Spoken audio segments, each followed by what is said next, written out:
Ito lang. Okay na ma'am. Thank you ma'am. Thank you po. Ginawang 250 pre. Dapat 220 lang. Nagtip na 30 pre. Ang laki ng bahay eh. Automatic pa yung gate. Nagsasara ng kusa boy. Ba, hinangin lang o nagsara talaga ng kusa. Ayun, tumiklip eh. Panis.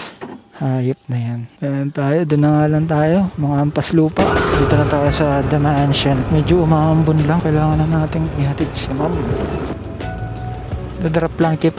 Thank you, Chip. Grabe na, wala nang kahit anong hiningi sa atin. Ano naman mga bahay. Bawi Mansion.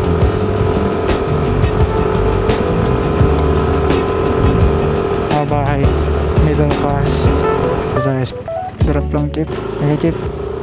Ang laki ng bahay yan. Oo, walang daw na pambayad si ma'am. Ang pangalan ng village nila, The Mansion. Oo, mga mansion nga yung mga bahay. At ano ba itong mga tol, no? Bahay ba ng mga middle class yan? O anong klase yan? Rich ba yung mga yan? Or middle class? Upper middle class? Ito naman itong bahay na to. Ang daming sasakyan, no? Ganyan, 1, 2, 3, 4, 5, 6, 7, 8. Tapos may isang NMAX pa. 8 sasakyan, tapos isang NMAX. Tapos isang no, parang Porsche Spider. Okay na ma'am, ito lang. Okay na ma'am, thank you ma'am, thank you po. Tayo na dito, no, kahit maglabas-pasok tayo dito, basta kasama natin yung customer, wala nang hiningi sa atin kahit ano. Talagang, wala lang, chill lang ang mga guard. Mantalang din sa mga